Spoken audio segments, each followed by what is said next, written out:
Facebook page. Good morning. Kanang sa mga followers po namin sa Facebook, sa mga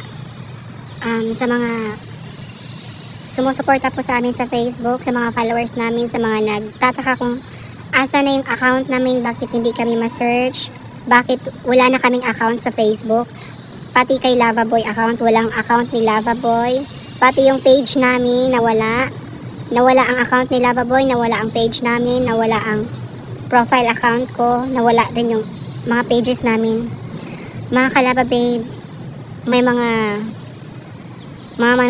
nangyayaring hindi namin alam.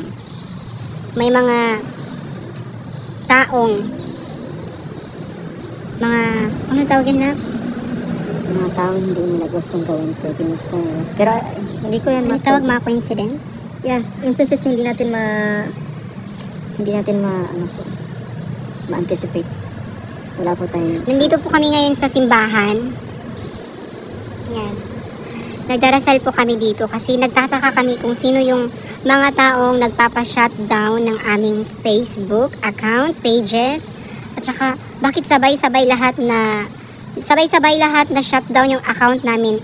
Pati yung pages namin, yung account ni Lavabo, yung account ko, yung page ko, lahat po ng yung mga account namin na-shutdown po siya ng sabay-sabay nang hindi namin alam. Wala kaming violation sa Facebook, wala kaming kahit masamang ginagawa. Ang pagkakaalam lang po namin, may mga taong nainggit sa amin. Ang pinakamasakit pa po talaga is malapit sa amin. Kadugo lang po ng husband ko. Yung mga kadugo po kasi ng husband ko, ni Lavaboy, parang may inggit. Kasi nainggit sila sa mga video namin, nainggit sila sa mga vlog namin. Kasi daw sexy daw yung mga video namin, kasi viral daw kami lagi, kasi yung mga videos namin umabot ng milyon-milyon ang views. Tapos nagkaroon kami ng income. Yung ginagawa nila, parang halata talaga na inggit sila sa amin. Sa pagbablog po namin, nag-i-enjoy lang po talaga kami. Tapos lifestyle status lang namin yung binablog namin. Wala kaming ibang mga ginagawang comedy or jokes or kahit ano dyan. Wala kaming ginagawang paninira ng mga tao. Pero sa halip na ginawan kami nila ng idea para labanan sila, ito na po talaga ang tamang oras. Ito na po ang point. Ito na ang time para ma-realize nila kung ang ginawa nila. gaano kalaki ang damage na ginawa nila sa amin. Yes po. Akalain nyo, pinagsabihan pa ako ng masasakit na words. Si Lavaboy,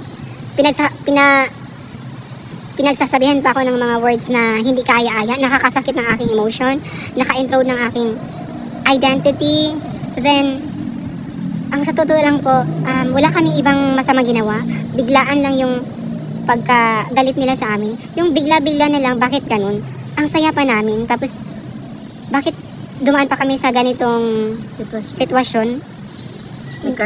Wala naman talaga kaming ginawang masama.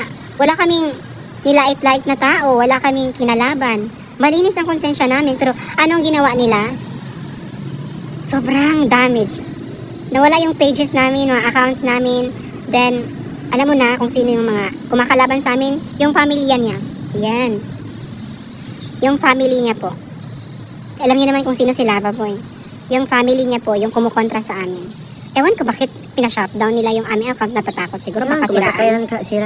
May kakayanan sa bagan. Natatakot siguro sila baka siraan sila. Hindi naman sila sinasiraan. Hindi naman namin sila sinisiraan. Nag-enjoy lang kami sa buhay namin. Nag-enjoy lang kami sa aming mga vlog.